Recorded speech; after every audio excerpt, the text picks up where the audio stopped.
Today we're kicking off a new series where we're going to be taking a more in-depth look at some of the NHL teams' predicaments for the upcoming Seattle Expansion Draft. We've done mock drafts, but now we're going to go a little bit deeper in explaining what each of these teams are facing individually, which might prompt some trades and more. Today we're looking at the Montreal Canadiens, the New York Islanders, and the Colorado Avalanche, and that's coming up next.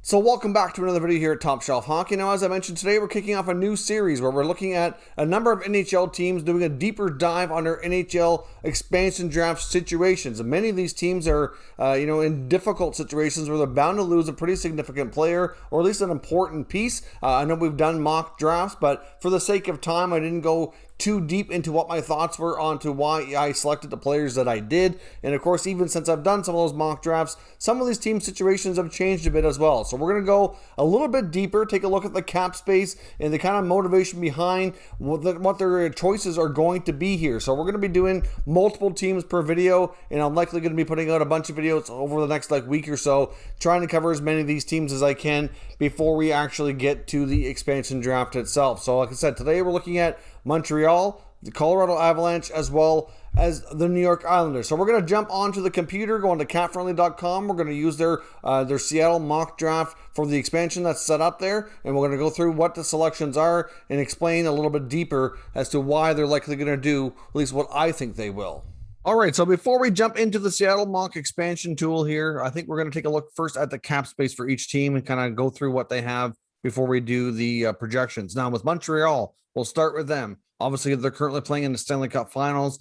They're right now showing here, you can see $10.6 million in available cap space as they head into the offseason.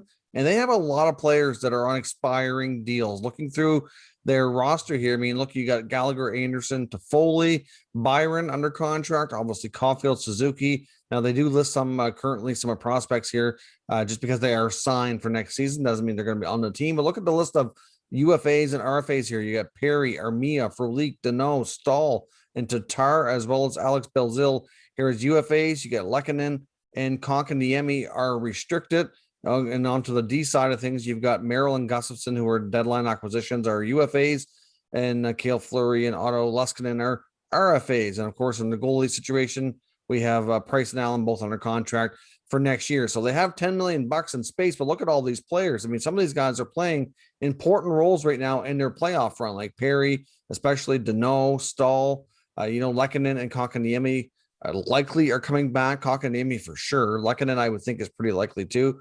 Just goes to shows that they're in a fairly tight cap situation. And so they could certainly benefit from some additional, players here likely being taken off the roster. And obviously they probably prefer this to be done strategically. So let's jump over to the Seattle Expansion Draft Simulator tool that we have here. Go to the Montreal Canadiens. So what I suspect Montreal is going to do, they likely are going to want to protect, at least I think, their top 4D. If you take a look at their Stanley Cup run, their top 4D is really the big part of what's got them there. Now, Captain Shea Weber is going to be protected, and Petrie has a no-move clause, so he has to be, and they would protect him anyways. Now, of course, you got Sherratt and Edmondson are the other two guys here in the big four. You've also got Brett Kulak, who can be the guy to meet your exposure requirements. Obviously, Gustafson and Merrill are also UFAs, as well as Gustav Olofsson, who's 26, and Xavier Ouellet. Now, they also have RFA Cale Fleury here as well.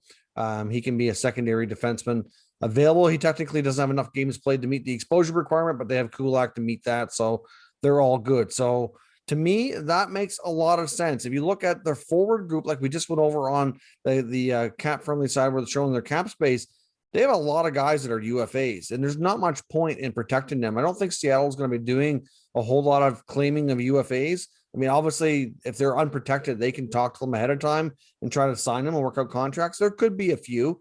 I just don't see a lot of that being completed. So, like looking at the forwards here, if they do 4D, that means they can only do 4 forwards, which is likely going to be Toffoli and Anderson, Gallagher with a no move, and then I'm assuming number 4 would have to be Konkaniemi. They're not going to risk losing him for nothing at this point. Now, that does, though, however, expose Jonathan Drouin, who's been on a leave of absence from the team. I think Drouin assuming he continues playing, which we don't know really what's going on with him 100%, I think that he's likely going to want a fresh start.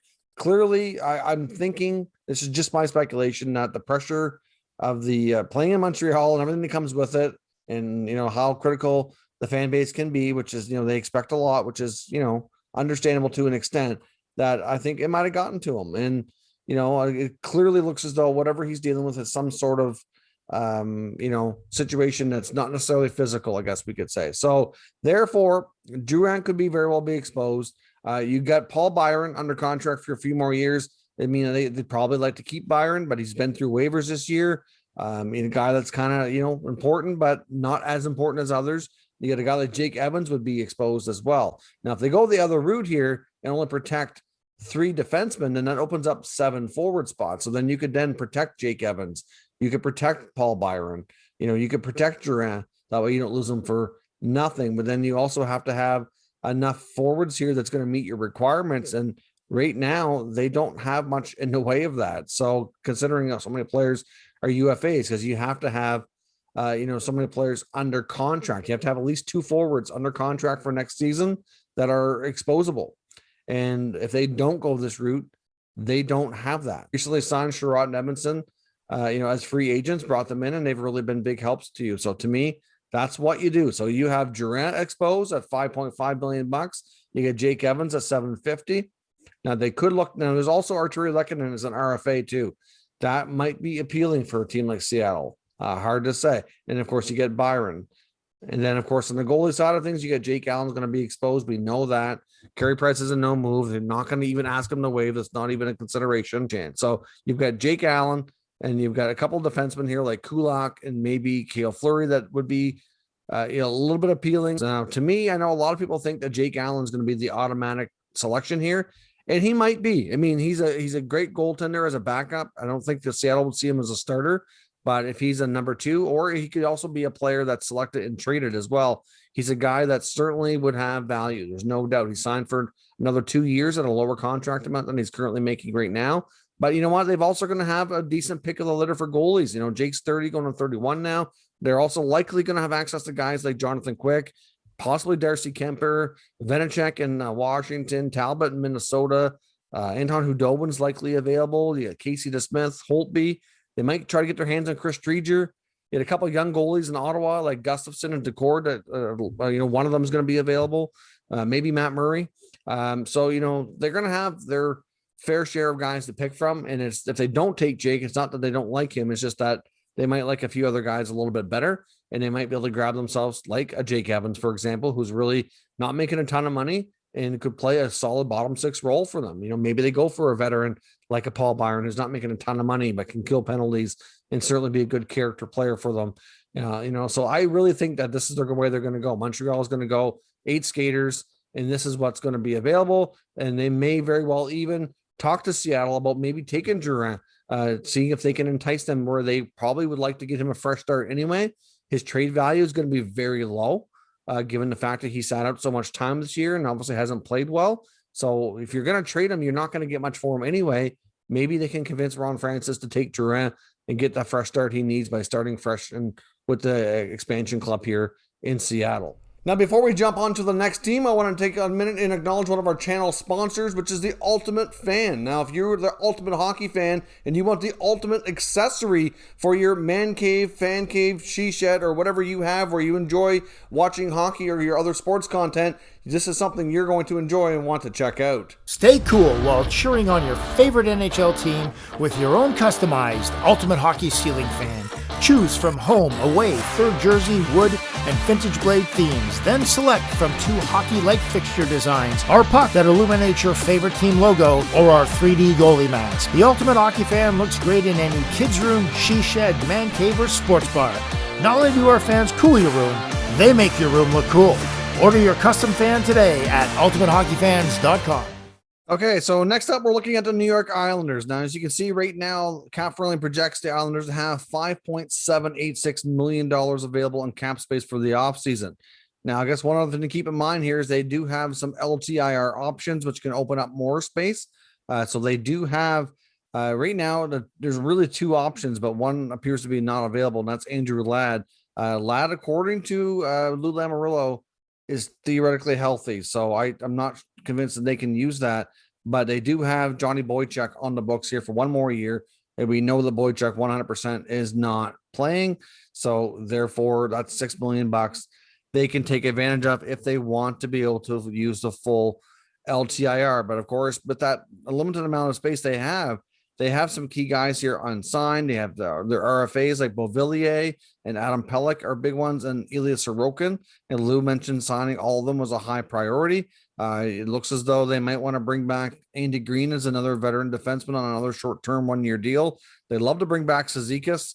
Sound like they were interested in Palmieri too, but of course that's going to depend on money, and obviously they're going to need some more flexibility than that. And many feel, myself included, that they need to try to find another scorer to play with Barzal, and we'll get into that here a little bit here and their implications as well. Now let's look at the Islanders from the salary cap here, jump over to the expansion draft tool. Now, as I mentioned, I think the Islanders are going to be a team to go with the 7-3-1 format. Goaltending is pretty much a given here. You know, Varlamov is going to be the goalie to be protected. Sorokin is exempt, so they do not have to worry about that. On the blue line, though, is where things are going to get interesting. Now, based on how these playoffs went, I think that they're going to end up exposing a guy like Nick Leddy. Nick Leddy's under contract for another year at 5.5. He's 30 years old, and he might be a guy who could possibly be gone either via expansion or trade to free up some cap space here. Now, I think Pulock and Pelech are their top pair. I think those two guys are given to be protected, even though Pelech's not signed. They're not leaving him exposed. And Scott Mayfield, in my opinion, has played extremely well in these playoffs and showed his value. So I think, to me, you've got Mayfield's a couple of years younger than Leddy, under contract a little bit longer at a far less price tag. So it makes more sense for Pulock, Pelech, and Mayfield to be your 3D. You expose Leddy, hoping that maybe Seattle bites on that and takes that $5.5 million off your cap hit. That would be a huge help. And if not, they likely will explore trade talks around him. When it comes to the 7 forwards, obviously Barzal, no doubt. Anders Lee, Brock Nelson for 100% will be protected. You've got John Gabriel Pajot and Josh Bailey. That makes up 5. And then we get to Anthony Beauvillier at 6. And then number 7 is either going to be, in my opinion, either Matt Martin or Cal Clutterbuck. I'm not sure which one they do here. Obviously, there's Martin's a year younger, making a little bit less money. So that's why I went with Martin, just because I think with Clutterbuck making 3.5 compared to 1.5, Seattle might be more likely to take that. So you're kind of protecting your assets a little bit better in that regard. Now you could possibly choose to go a different direction there and maybe look at Kiefer Bellows, because Bellows is going to be an interesting player to me. He's been a guy that's been in and out of the lineup, somebody who Barry Trotz has been reluctant to trust in there consistently. So I'm not convinced they're going to protect him. And I think he could either be taken by Seattle or possibly even traded. I mean, to me, I think he deserves a chance to play somewhere. So I'd like to see him get that opportunity. But obviously, you're going to expose Andrew Ladd. You know Seattle's not taking that, but you're not worried about it, and you hope they would, but you know it's not going to happen. And then you're going to expose Jordan Eberle. Now, that might be an unpopular decision to some, but he's making $5.5 million and playing top-line minutes with Matthew Barzal. And to me, he's just not the guy that needs to be there. Same with Leo Komarov. I mean, they are not dynamic enough to play with a player like Matthew Barzal.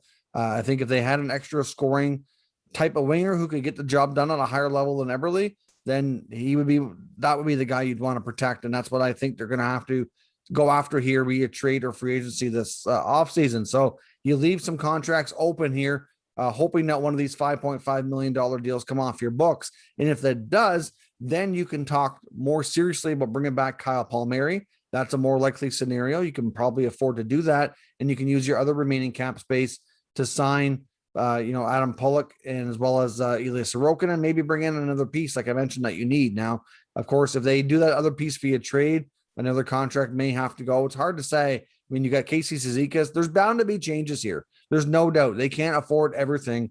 They can't bring everybody back and add a score without losing something significant. So we'll have to be watching the Islanders closely here, but I think they're going to be exposing some veteran contracts with the hopes that Seattle takes one off their hands, just because they need the space to make this team a little more dynamic to take the next step. We've had 2 consecutive years of being stuck in the Final Four. And I think they're just one extra, elite winger away from going over the top. They've got everything else under lockdown here. So that's what I expect here fully from the New York Islanders.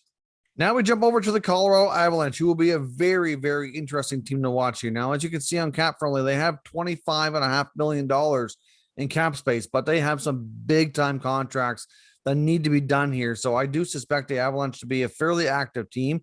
Obviously, on the UFA side of things, they have Captain Gabriel Landeskog and forward Brandon Saad and Pierre Bellemare. Now, of course, on the forward group, there's lots of good time players here that would be like to be kept around, but that might be challenging. But to me, the most interesting piece here for the Avalanche is the blue line. They've got Samuel Girard, Devon Taves, Ryan Graves, Cale Makar. So obviously, this is going to be an interesting team here to watch, given how many great blue liners they have. And Makar's going to need a monster contract.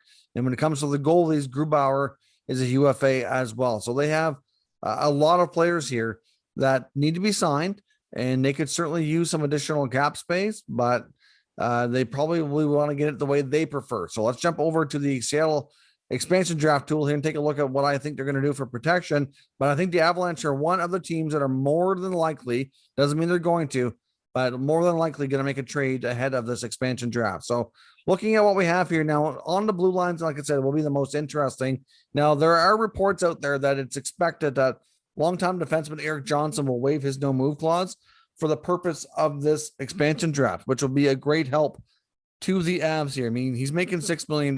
He's very unlikely to get taken under contract for a couple more years, but certainly expected to waive. So like I said, that leaves Girard, Taves, Graves, and Makar. Now, Makar's an RFA, but just because he's not signed, there's no way they're leaving him open here. Now, they also have Grubauer protecting it between the pipes here. I think that even though he's a UFA, it makes sense that they'll protect him just because there's really nothing else that they absolutely have to keep here. They did sign Jonas Johansson. Now, maybe they end up protecting him, but, they got to expose at least one goalie here anyway. So one of these two guys has to be available. Now, in the forward group, if they do the 4D like we're expecting, then at least 4 forwards. Now, that's where things get complicated because that McKinnon or Rantanen or Givens here. But you got Landeskog as a UFA, and that's what's going to throw things off. Now, I would think if I'm Seattle, I'd be intrigued by Landeskog, clearly. So if he's unprotected as a UFA, you can speak to him. Doesn't mean you have to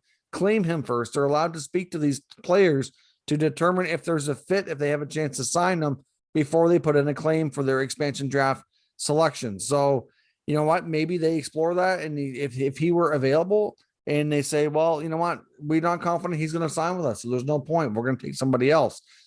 So you don't know from the Avalanche side of things how they're going to go about this. If they are confident that Landeskog would not sign elsewhere, they could possibly leave that open to protect another player and get his contract done after the fact. So I'm not sure which way they're leaning, but I have him protected here just because he's such an important player for them.